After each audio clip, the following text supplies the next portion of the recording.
Bonjour à tous. Nous allons débuter ce webinaire sur les mises en garde sur les contenants de boissons alcoolisées dans quelques secondes. Je vais laisser le temps aux gens de se connecter. Je vois que les nombres de participants augmentent tranquillement.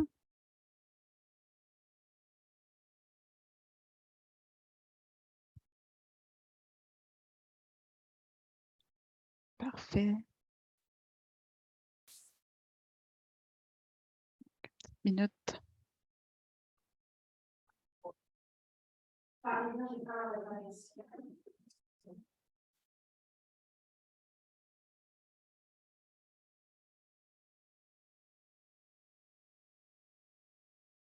Donc, je crois que ça commence à se stabiliser. Donc, afin de nous donner tout le temps de vous présenter l'information et de vous laisser peut-être quelques minutes de cette belle journée de dîner, nous allons commencer. Donc, je rappelle que ce webinaire sera ensuite disponible sur la chaîne YouTube de la SPQ, ainsi que le diaporama que je vais pouvoir envoyer aux gens inscrits. Et également, les diapositives seront disponibles aussi sur notre page web. Donc, aujourd'hui, quatrième webinaire sur les politiques prometteuses pour réduire les méfaits de l'alcool. Il s'agit du webinaire sur les mises en garde sur les contenants de boissons alcoolisées comme outil de sensibilisation.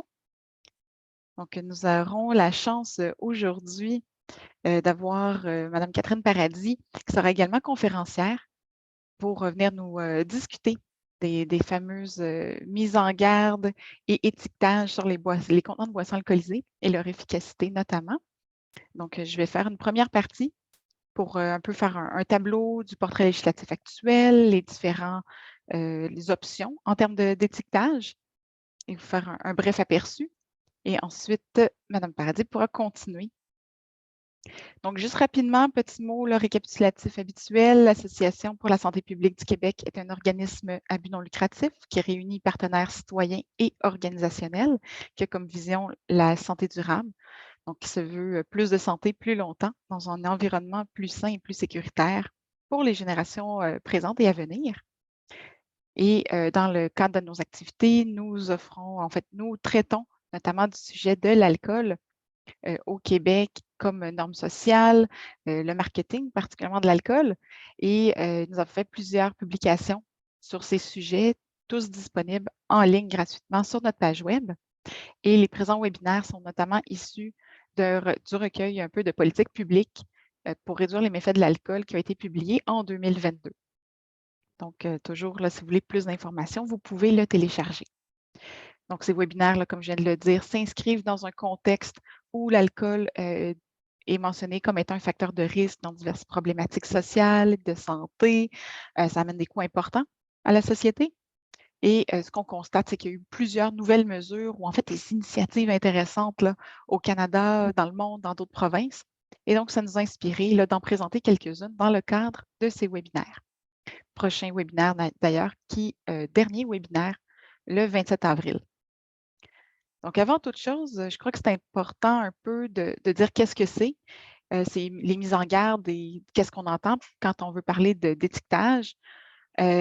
Particulièrement aujourd'hui, ce dont il va être question, c'est des mises en garde ou des informations qui sont ajoutées sur les contenants de boissons alcoolisées. Des informations qui peuvent varier. Il y a plusieurs demandes pour ajouter ces informations. Il y a notamment de l'information sur les verres standards et le nombre de portions que contiennent une boisson alcoolisée. Des fois, il est demandé d'ajouter des informations sur les risques, donc risque de cancer sur les liens avec la conduite automobile, les liens avec la grossesse et l'allaitement, les mélanges avec les boissons énergisantes et même des fois, là, vous le voyez, des fois sur certains canettes, l'âge minimum. Donc, vraiment, tout ça, c'est tous des informations que des fois on voit sur certains emballages ou qui sont réclamées pour sensibiliser la population et les consommateurs à divers risques et effets de l'alcool. On parle aussi d'informations sur les repères de consommation, donc ce qu'on appelait auparavant là, les directives de consommation à faible risque. Également, certains réclament aussi des informations sur les valeurs nutritionnelles qui, je dois le préciser, à l'heure actuelle, ne sont pas obligatoires sur les boissons alcoolisées. Donc, tout ce qui excède le 0,5 % d'alcool, c'est exempté de cette obligation, à moins là, quelques exceptions, comme faire des allégations sur des valeurs nutritives. Là, il y a une obligation. Ça, je vais pouvoir vous en reparler brièvement. Et donc, c'est de tout ça un peu qu'on va vous parler aujourd'hui et de l'efficacité, notamment de ces fameuses mises en garde. Parfait. Je crois que c'est important de parler de pourquoi en parler, pourquoi particulièrement dire que ça pourrait être une initiative prometteuse. Bien, en fait, c'est ce qu'on a constaté, c'est que certaines connaissances liées à la consommation d'alcool sont soit méconnues, mal comprises ou même parfois insuffisantes. On parle notamment de la notion de verre standard. Ce qui a été constaté, c'est que des fois, les consommateurs sont nombreux à soit surestimer ce que constitue un verre standard et donc par le fait même à sous-estimer leur consommation. Particulièrement les jeunes de moins de 25 ans sont parmi ceux qui connaissent souvent le moins le concept de verre standard. Et alors que des fois, mais seulement moins de 20 des fois disent le connaître très bien. Des fois, ça peut être difficile de savoir, bon, est-ce que avec les différentes grosseurs de verre, des fois, ça devient difficile de dire est-ce que c'est ça, est-ce que c'est ça, est-ce que c'est tant de grammes. Donc, des fois, de l'ajouter, les mentionner, là, que ça pourrait aider à mieux comprendre exactement ce qu'on boit.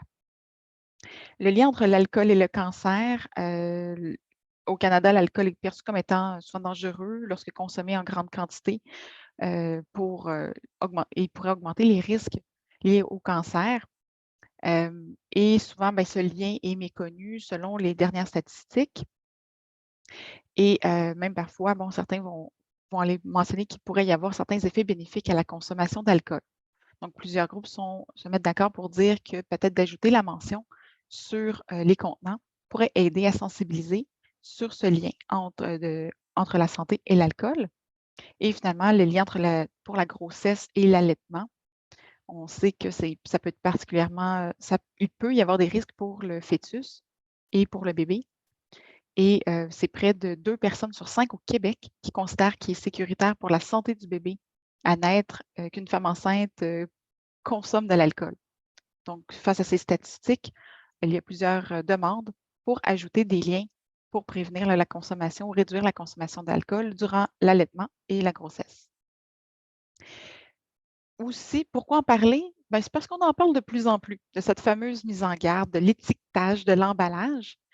Et d'ailleurs, c'est un projet de loi, le S-254, du sénateur qui siège indépendamment, là, Patrick Brazeau, qui est actuellement déposé au Sénat. Un projet de loi qui se veut, en fait, qui demande à modifier là, la loi sur les aliments et les drogues pour ajouter une étiquette de mise en garde sur les boissons alcoolisées, notamment touchant le cancer et les liens à la santé et sur l'étiquetage et le nombre de portions.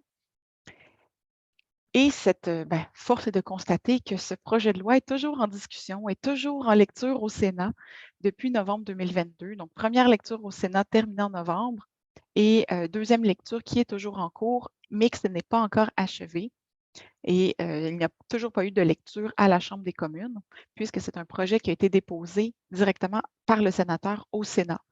Donc, ce qu'on constate, c'est que puisqu'en plus c'est un sénateur indépendant, il n'y a pas de parti associé. Donc, ça va être fort probablement un long processus.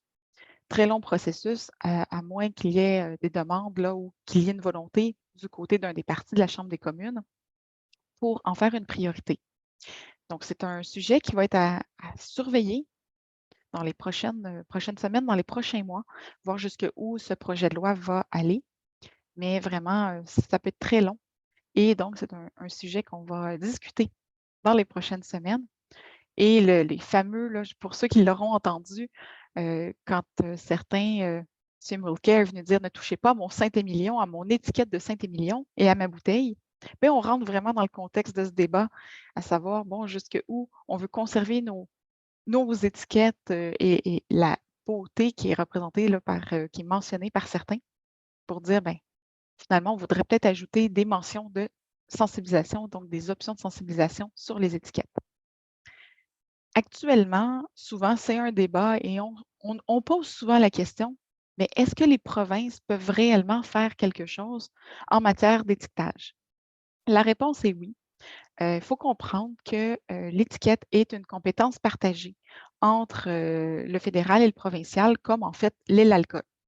C'est vraiment, le fédéral comme les provinces ont des compétences, ont des pouvoirs pour réglementer en matière d'alcool et l'emballage et l'étiquetage en fait partie. Il est certain que le gouvernement fédéral possède en ce moment plusieurs pouvoirs ou en fait a réglementé dans cette matière. Donc, on pense notamment à la loi sur les aliments et les drogues, le règlement sur les aliments et les drogues qui a déjà à l'heure actuelle quelques prescriptions qui exigent, par exemple, d'ajouter la teneur en alcool, vient restreindre l'utilisation de certains termes, par exemple, avec les bières légères, bières extra légères. Qu'est-ce que par exemple, un whisky versus un vin? Donc, ça, c'est normé. Donc, les noms, les appellations font partie des lois qui sont mentionnées là, en ce moment sur la diapositive. Mais ce que souvent on ignore ou en fait on sait un peu moins, c'est que la province aussi possède des compétences pour ajouter des normes relatives à l'étiquetage.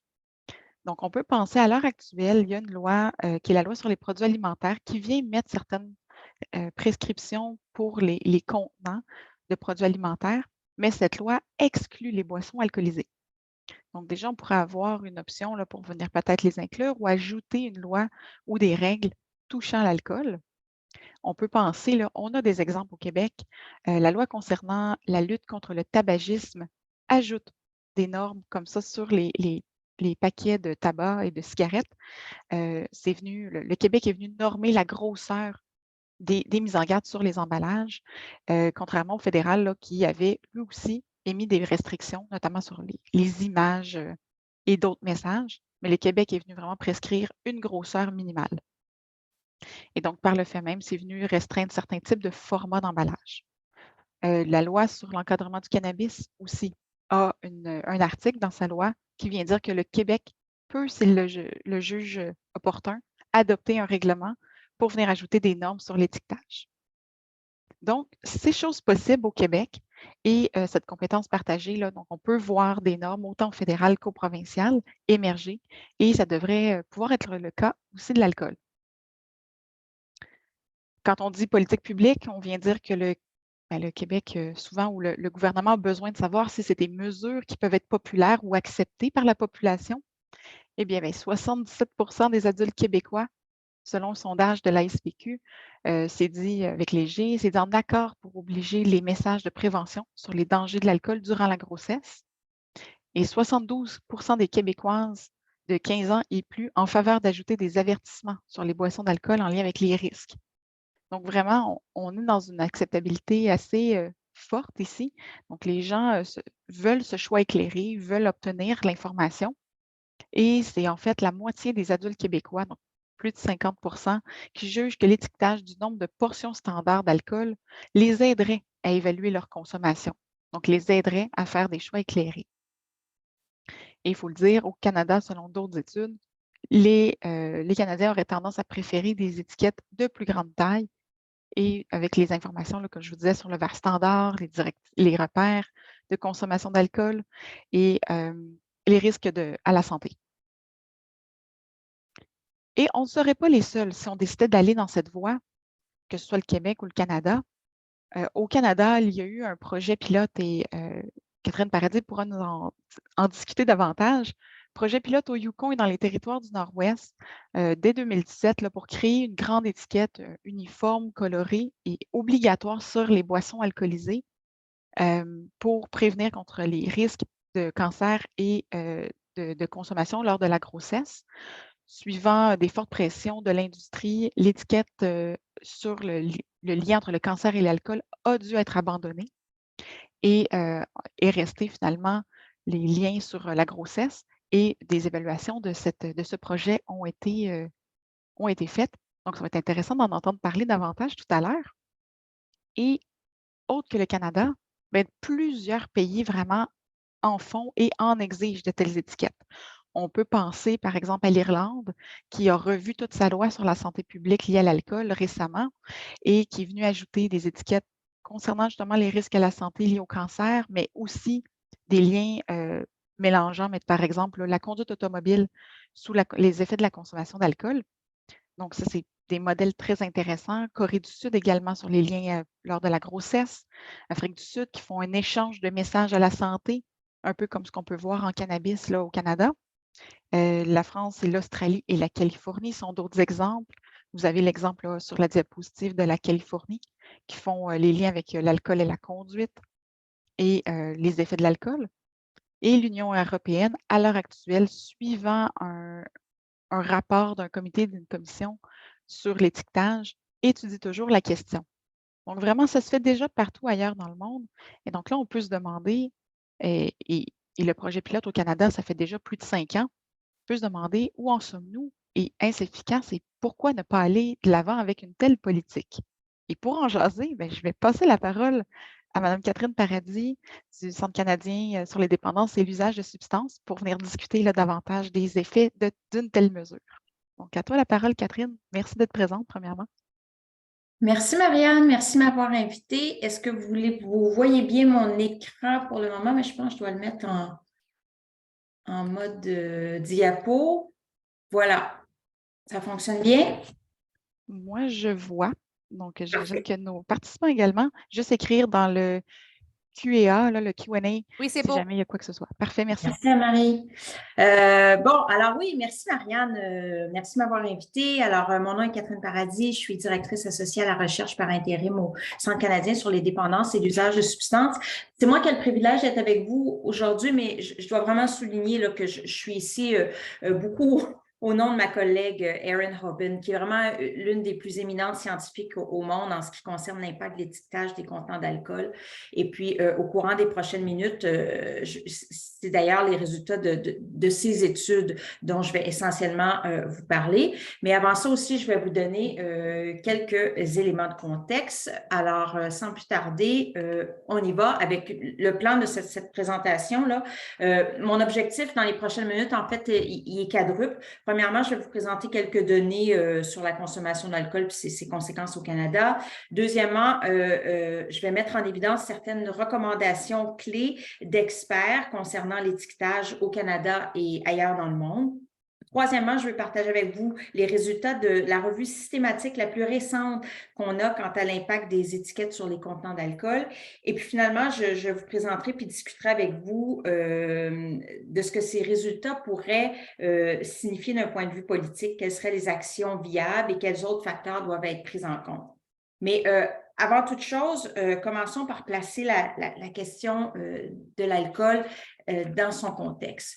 Alors, bon, si vous participez à ce webinaire, vous devez certainement être sensible aux questions d'alcool et je ne vous apprends rien en vous disant que, bon, c'est 18% des Canadiens de 15 ans et plus qui boivent de l'alcool.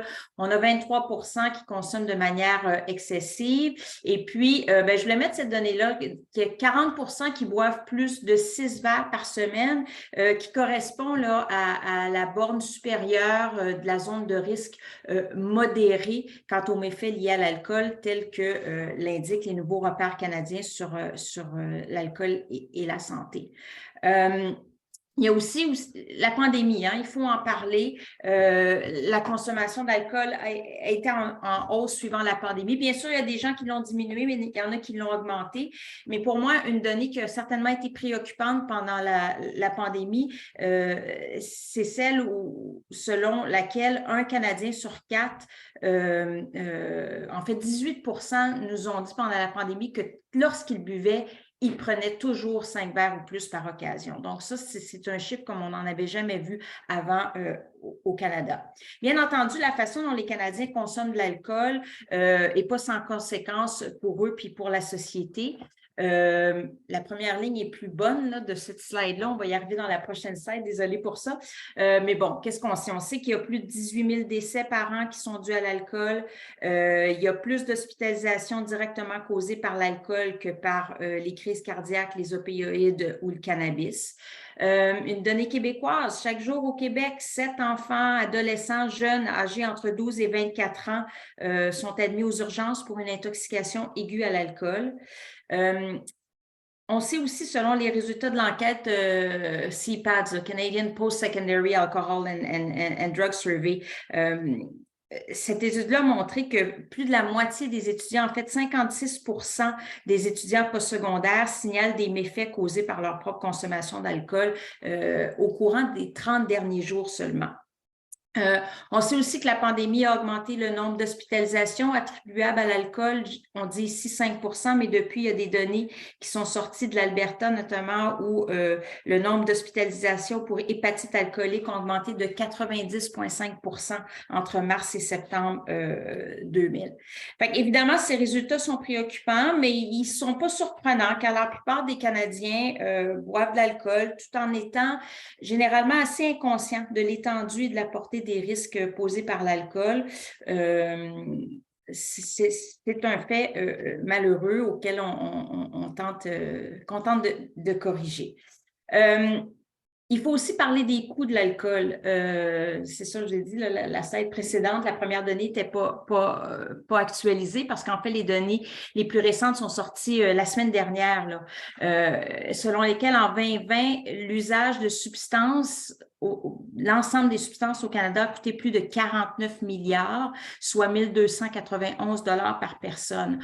Or, parmi ces 49 milliards, 40% du total de ces coûts étaient liés à l'alcool, qui à lui seul a coûté 19,7 milliards de dollars aux contribuables en soins de santé, perte de productivité, justice pénale et autres coûts directs. Ce qui est intéressant sur le graphique que vous voyez à l'écran, c'est de voir la ligne du haut, c'est l'alcool, puis la seconde, c'est le tabac.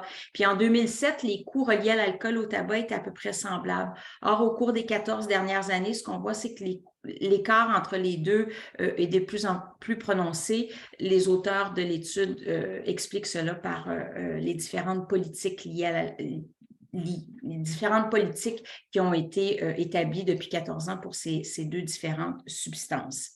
Je m'éloigne un petit peu de l'étiquetage, mais je vais revenir, ne vous en faites pas. Marianne en a parlé un petit peu, les méfaits, les risques pour la santé que peuvent causer l'alcool sont méconnus.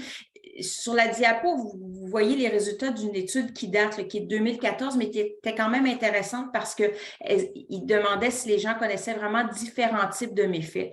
On voit là, que c'était que 20% pour le cancer du sein, 47% pour des lésions cérébrales, 47% pour des maladies mentales.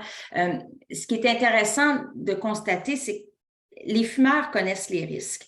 Les consommateurs de cannabis sont avertis des risques.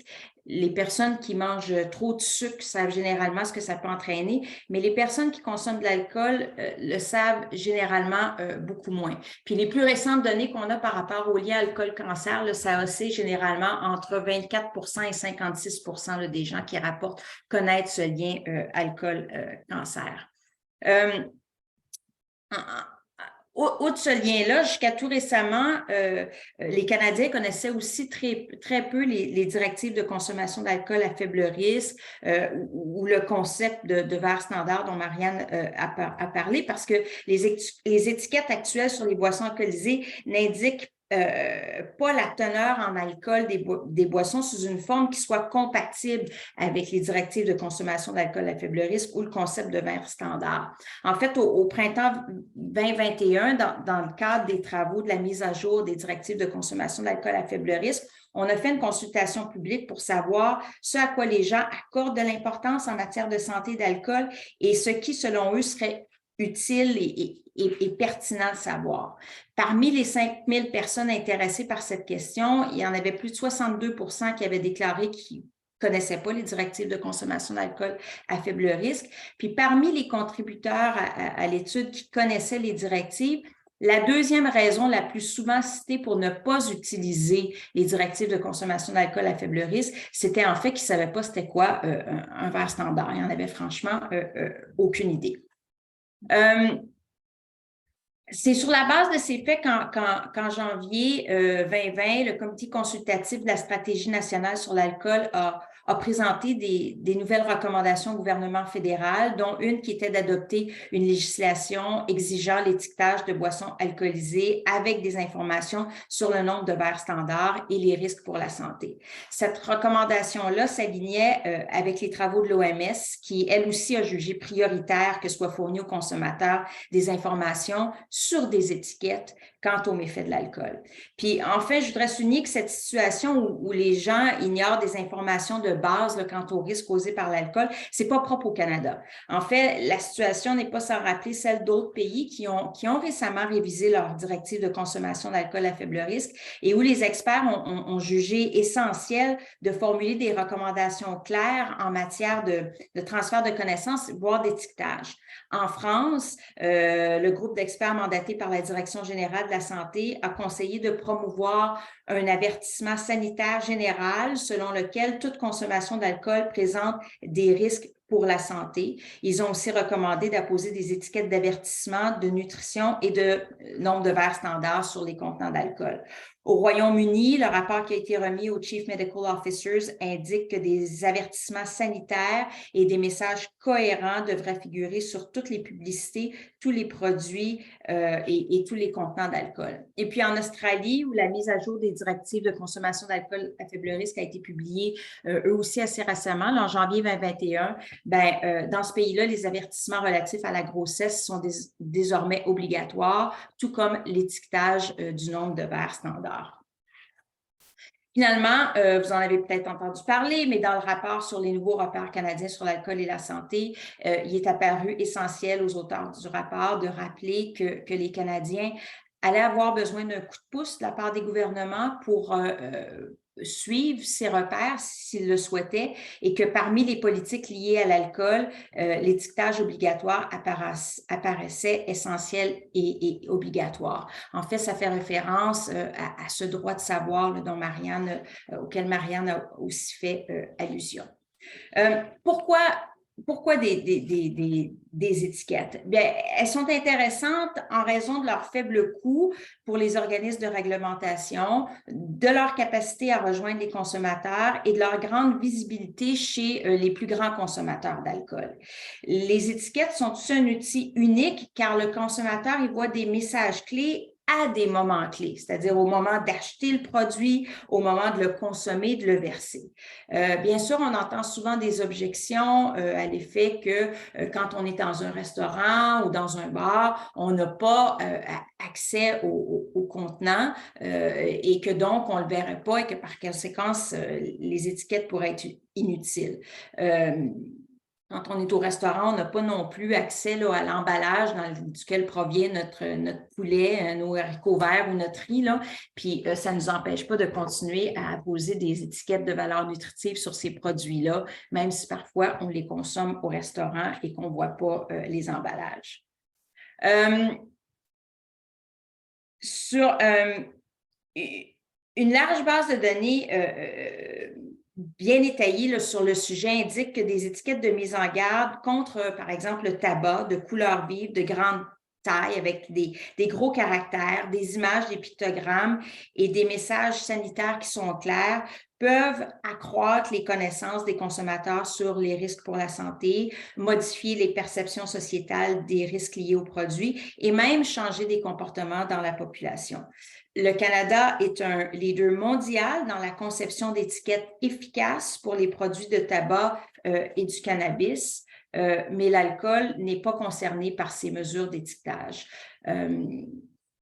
Or, compte tenu du fardeau sanitaire et économique que représente l'alcool au Canada, plusieurs sont d'avis qu'il faudrait vraiment envisager un renforcement des mesures d'étiquetage pour les contenants d'alcool. Ce qui est d'autant plus étonnant, c'est qu'à l'heure actuelle, l'alcool est largement exclu, comme le dit Marianne, des lois sur l'étiquetage des aliments. De tous les produits qui sont mentionnés dans le guide alimentaire, l'alcool est le seul qui ne doit pas être obligatoirement étiqueté. Ce qui est aussi étonnant, j'oserais peut-être même dire dans ce cas-ci, le ridicule ne tue pas, mais il faut souligner que si une bière, un vin ou un spiritueux est non alcoolisé, ben à ce moment-là, il doit être étiqueté. Mais du moment qu'il y a de l'alcool qui rentre dans le contenant, l'obligation disparaît. Pourtant, quand il est question d'étiquetage d'aliments, au Canada, l'alcool est l'une des 5 principales sources de calories chez les 19-64 ans et les personnes à revenus élevés. Selon les recommandations alimentaires, le guide alimentaire canadien, il vaut mieux limiter sa consommation d'alcool. Et puis, sur la scène internationale, les études montrent systématiquement que les consommateurs ignorent le nombre de calories contenues dans des boissons alcoolisées. Donc, le fait que l'alcool soit soustrait de l'obligation ici est assez étonnant. C'est donc dans ce contexte-là qu'en 2020, Santé Canada ont mandaté le CCDUS et Erin Hoban et d'autres chercheurs de faire une revue systématique de la littérature empirique internationale publiée quant à l'impact de l'étiquetage des contenants d'alcool.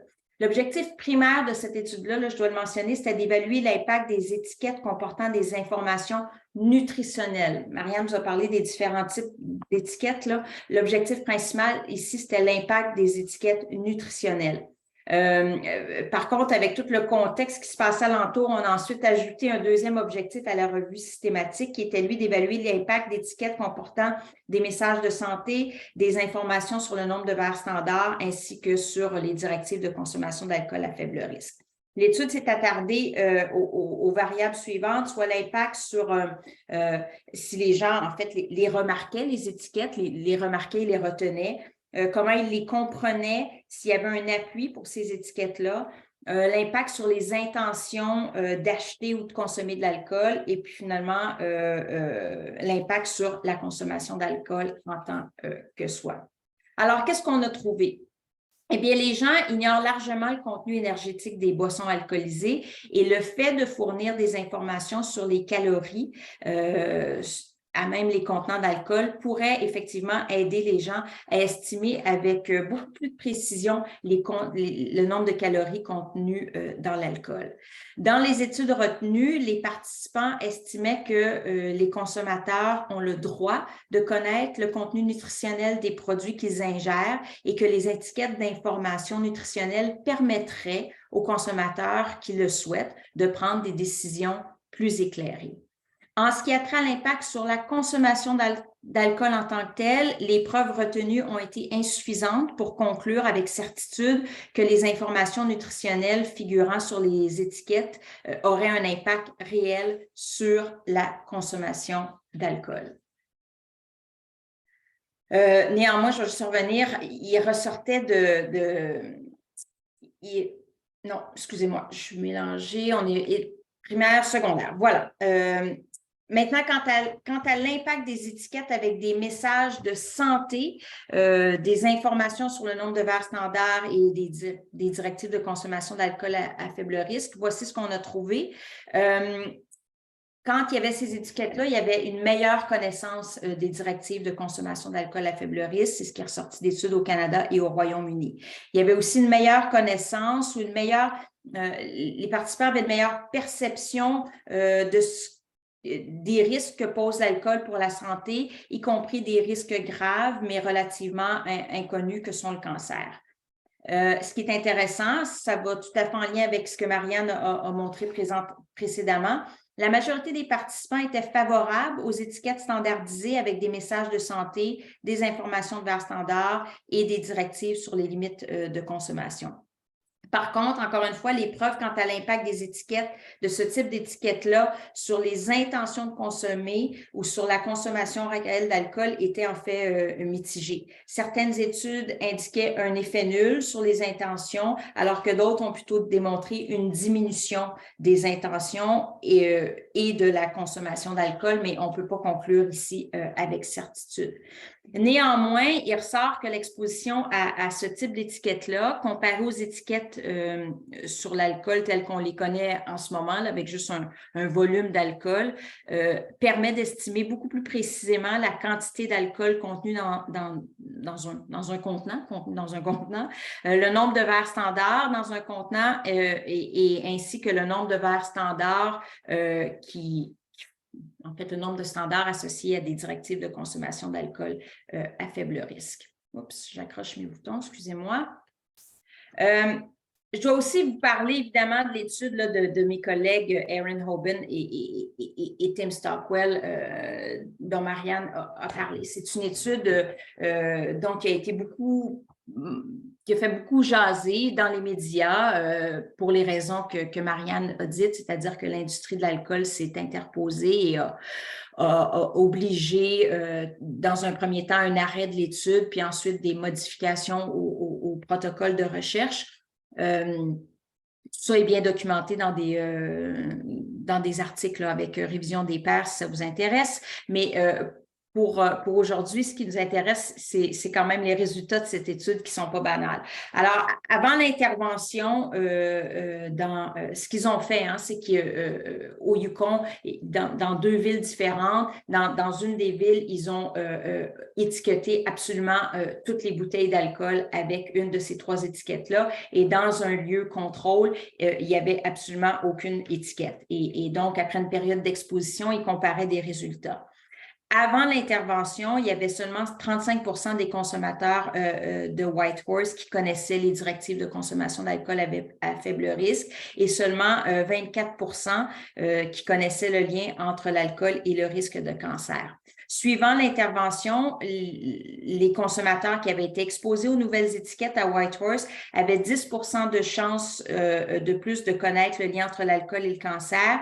Et puis, ils avaient 3 fois plus de chances de connaître les directives de consommation d'alcool à faible risque. Ils avaient aussi 50% de plus de chances de se souvenir de ce qu'étaient les limites quotidiennes d'une consommation à faible risque. Les consommateurs ont déclaré avoir remarqué les nouvelles étiquettes. Puis ce qui est intéressant aussi, c'est qu'ils ont déclaré les avoir lues, y avoir réfléchi, puis en avoir parlé avec d'autres. En fait, les consommateurs qui avaient été exposés aux nouvelles étiquettes étaient plus susceptibles de déclarer qu'ils avaient réduit leur consommation d'alcool à cause d'elles. Et en fait, ça, c'est un autre résultat intéressant de cette étude-là, c'est que les ventes totales d'alcool et les ventes totales de produits étiquetés ont diminué de manière significative, soit entre 7% et 5,9% dans le magasin de vente d'alcool après l'intervention de l'étiquetage par rapport aux 5 autres magasins de vente d'alcool où il n'y avait pas d'étiquette. En fait, durant la même période, il y a eu une diminution donc de 6,6% des ventes dans le magasin où il y avait les étiquettes, alors que dans le reste du pays, dans le reste de la province, parfois du territoire, je vais y arriver, dans le reste du territoire, il y a eu une augmentation des ventes. Donc, ça, c'est un résultat qui est vraiment intéressant. Donc, sommaire des résultats de la revue systématique qui nous avait été commandée par Santé Canada. Donc, les étiquettes nutritionnelles renseignent les consommateurs sur la teneur en calories des boissons alcoolisées. C'est un type d'étiquette pour lequel il y a un soutien fort et constant du public. Il y a un effet nul ou une plus grande intention d'acheter ou de consommer des boissons alcoolisées à faible teneur en calories lorsque les produits sont étiquetés avec des étiquettes nutritionnelles. Et puis finalement, comme je l'ai dit, il y a les données quant à l'impact sur la consommation, elles sont insuffisantes. En ce qui a trait aux autres types d'étiquettes, elles ont démontré qu'elles permettaient d'augmenter les connaissances des consommateurs par rapport à l'alcool et ses effets. Il y a vraiment un appui du public pour ce type d'étiquette-là et encore une fois, l'effet nul sur les intentions de consommer.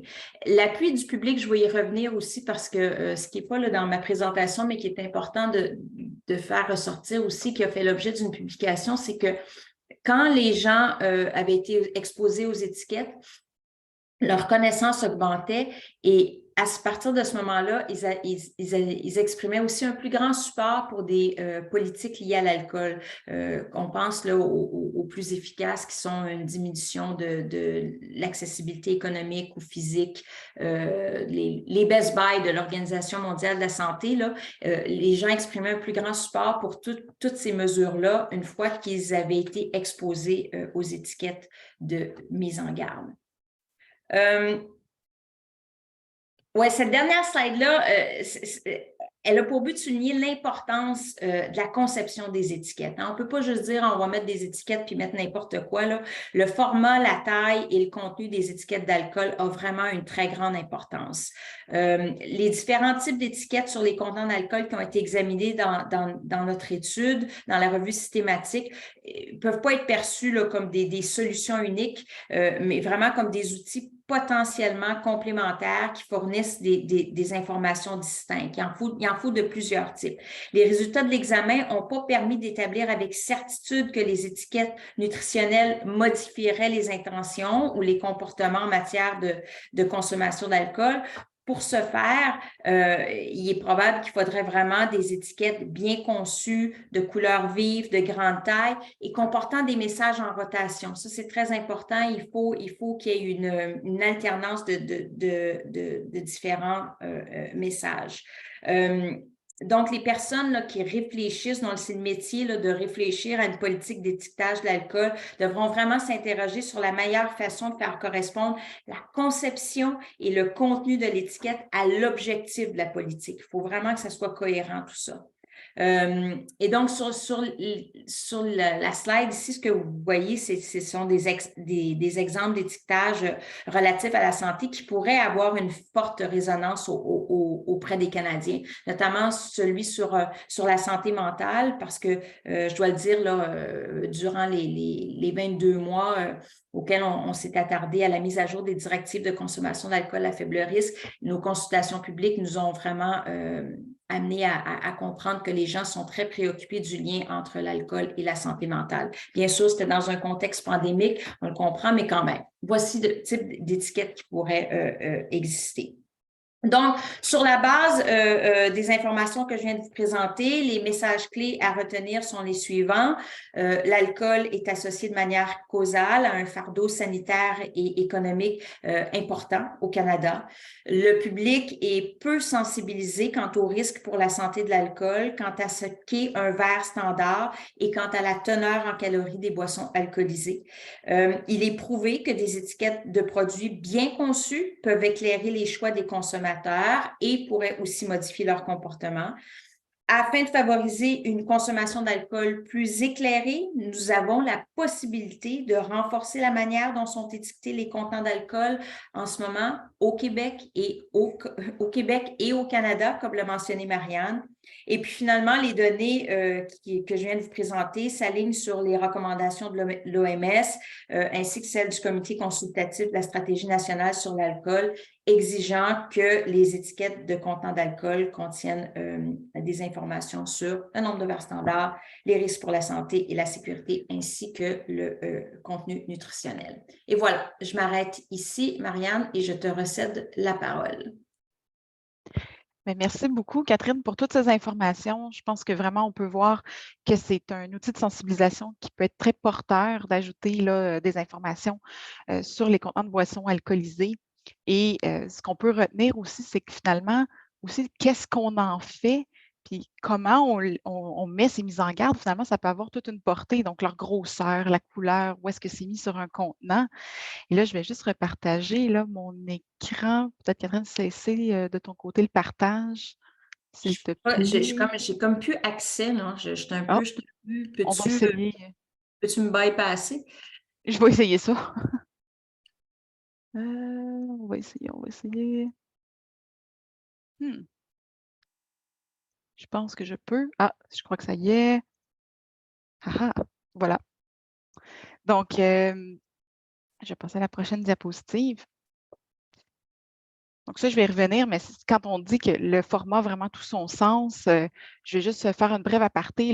L'Ontario, bien que ce n'est pas sur les contenants de boissons alcoolisées, ont une obligation d'afficher dans les lieux de vente des messages de prévention. Et donc, là, on voit que ça a pu porter fruit.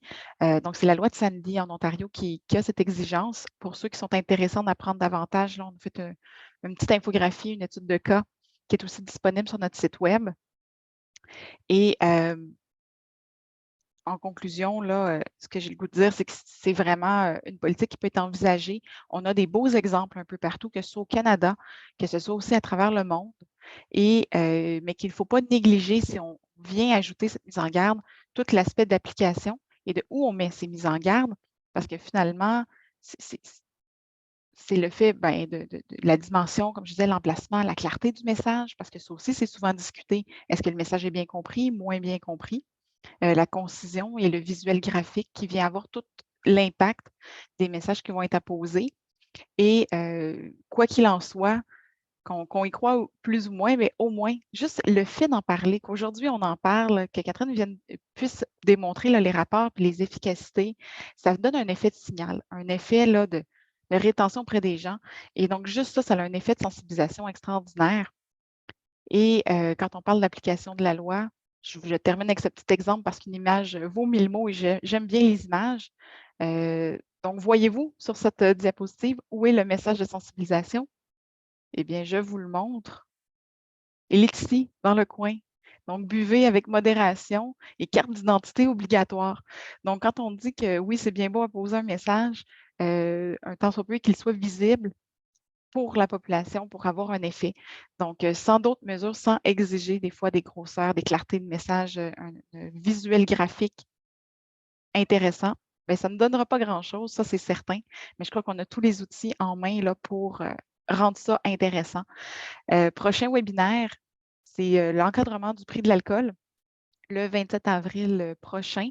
Également, une conférencière invitée qui sera Mme Chantal Blouin de l'INSPQ qui pourra venir discuter également de l'encadrement du prix de l'alcool. Donc, toujours possible de s'inscrire. Et là, on passera à la période de questions. Il y a eu une question durant une des présentations qui était sur finalement la statistique là, mentionnée sur le 2 personnes sur 5 qui croient bénéfique ou en fait que la consommation d'alcool serait sécuritaire. Je veux juste apporter une précision. C'est un sondage que la SPQ a mené avec la firme Léger en juin 2020 auprès de 1150 personnes, donc québécois. Adultes. Ça a été posé, là, il y a eu un échantillon femmes enceintes, un échantillon population, mais cette donnée, c'est vraiment auprès de la population générale. Donc, les Québécois, ils étaient, là, je vous lis la question, c'était vraiment pensez-vous que, dans le fond, sur les phrases de chacune, donc une boisson alcoolisée par mois peut être sécuritaire pour la santé du bébé à naître et c'était dans le fond, 40 qui disaient que que c'était sécuritaire. Et on avait aussi là, qu'il y avait aussi un 20 qui jugeait sécuritaire certaines consommations d'alcool durant la grossesse, donc auprès de la population au complet. Pour plus d'informations, je vous invite à aller voir le site web grossessesansalcool.ca sur lequel là, vous allez pouvoir retrouver plus d'informations. Également, vous pouvez toujours nous écrire là, pour obtenir les détails. S'il y a d'autres questions, là, je vais laisser les gens écrire leurs questions pour Catherine ou moi. Tu as eu un remerciement, Marianne, de monsieur qui avait posé la question. Je vais juste rappeler aux gens que c'est dans le Q&A que vous pouvez poser vos questions. Donc, on va laisser quelques minutes là, pour vraiment vous laisser la chance de le faire.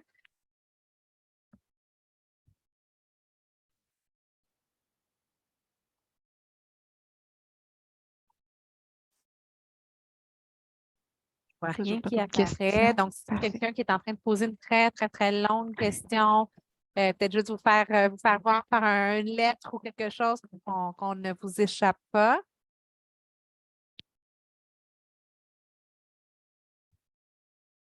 On dirait que c'était clair, mais clair et limpide, mais les deux conférencières là, demeurent assurément disponibles pour d'autres questions qui pourraient survenir après, mais moi, je ne vois rien apparaître. Il fait 23 degrés, puis il fait exact. Les gens sont déjà extraordinaires d'être venus ce midi, donc voilà. Mais merci beaucoup d'avoir pris le temps, Catherine, de nous expliquer là, les détails des revues qui ont été faites et des études. Je crois que ça éclaire énormément là, sur une mesure qui est de plus en plus discutée. Oui, puis la revue systématique de la littérature est disponible sur le site web du CCDUS et puis aussi tout l'ensemble, parce qu'il y a eu un corpus d'articles qui a été écrit sur l'expérience au Yukon là, qui fait vraiment école dans le monde, hein, qui est l'objet de plusieurs forums que l'OMS mène actuellement sur l'étiquetage. Alors, tout ce corpus-là, lui, est disponible sur le site web de CISR, le Canadian Institute on Substance Use Research, ainsi que des infographies, puis bon, un paquet de trucs. Dans leur cas, c'est seulement en anglais, mais la revue systématique du CCDES, elle, est évidemment disponible dans les 2 langues. En fait, vous le permettez, quand je vais envoyer la réponse à tous les participants avec les diapositives, s'il y a les liens, j'enverrai également les liens des études auxquelles fait référence Catherine. Donc, vous aurez tous les liens à votre disposition. Donc, bon après-midi à tous, bonne soirée, profitez bien de ce beau soleil. Le printemps est enfin à nos portes. Merci de votre intérêt tout le monde. Merci Catherine.